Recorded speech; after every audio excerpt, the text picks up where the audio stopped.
Banyak orang mengenal istilah karma, baik umat Buddhis maupun non-Buddhis. Istilah karma ini sering dikatakan hal yang negatif, seperti orang yang menderita dikatakan itu karmanya. Dari contoh tersebut bukan merupakan karma, tetapi merupakan buah karma atau hasilnya. Arti karma adalah niat. Melakukan sesuatu dengan niat tertentu itulah karma. Ada dua macam karma, yaitu karma baik dan karma buruk. Jika melakukan karma baik, maka timbullah buah karma baik. Jika melakukan karma buruk, maka timbullah buah karma buruk. Karma dapat dilakukan melalui ucapan, perbuatan atau jasmani, dan pikiran.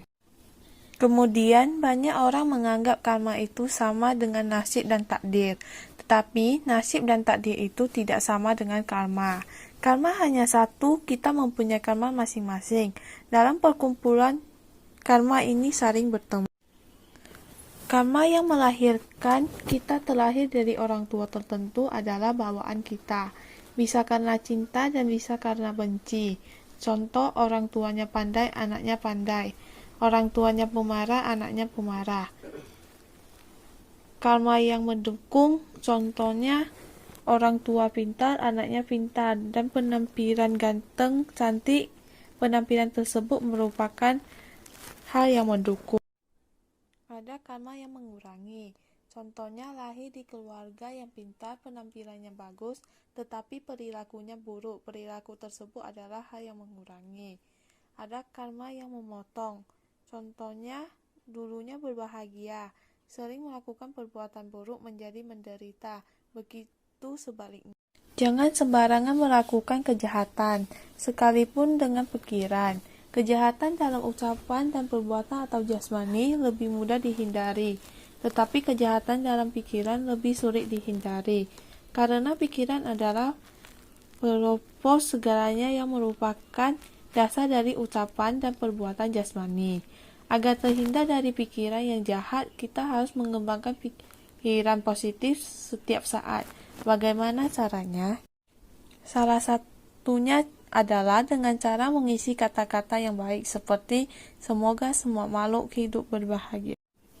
Kita bisa mengubah karma kita karena karma dan pengaruhnya dalam kehidupan. Kita bisa mengubah karma kita karena karma dan pengaruhnya dalam kehidupan kita, artinya perbuatan yang kita lakukan dengan ucapan, perbuatan jasmani, dan pikiran dapat mengubah jalan hidup kita.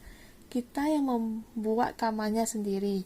Jika kita bisa mengatasi perbuatan buruk dan melakukan perbuatan baik, maka kita akan mendapatkan kebahagiaan. Dari yang menderita menjadi kurang penderitaannya, dari kebahagiaan menjadi lebih berbahagia.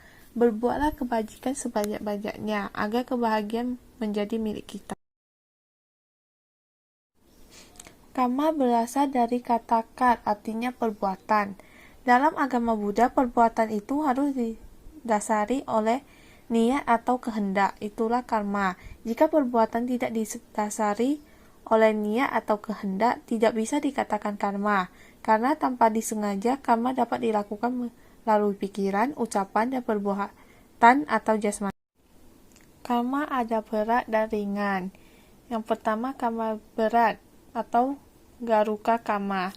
Ada 5 perbuatan yang merupakan akusala garuka karma: membunuh ibu, membunuh ayah, membunuh arahat, melukai sang Buddha, dan memecah belah sangha. Karma paling buruk ini jika dilakukan lebih dulu berbuah, yaitu lahir di dalam awici atau niraya atau neraka.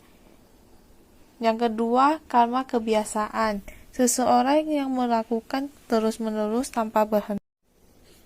Dalam Wisudhimaga ada 4 karma berdasarkan waktu. Karma itu berubah. Yang pertama, karma yang dilakukan pada kehidupan sekarang ini berbuah pada kehidupan sekarang atau ditaha dhamma wedaniya karma. Yang kedua, karma yang kita buat pada kehidupan sekarang ini tetapi tidak berbuah sampai kita mati, maka akan berbuah di kehidupan selanjutnya. Yang ketiga, karma yang berbuah pada kehidupan ketiga, keempat, dan seterusnya. Yang keempat, karma yang tidak ada efeknya atau ahosi karma, berlaku pada arahat, sama Sambuddha, dan Buddha, karena tidak ada kelahiran kembali lagi. Ada fungsi karma. Yang pertama, janaka karma. Karma yang mengatur kita mau menjadi apa, oleh karena itu kita harus berbuat baik dan mencegah perbuatan buruk. Yang kedua, perbuatan atau memperlemah keadaan.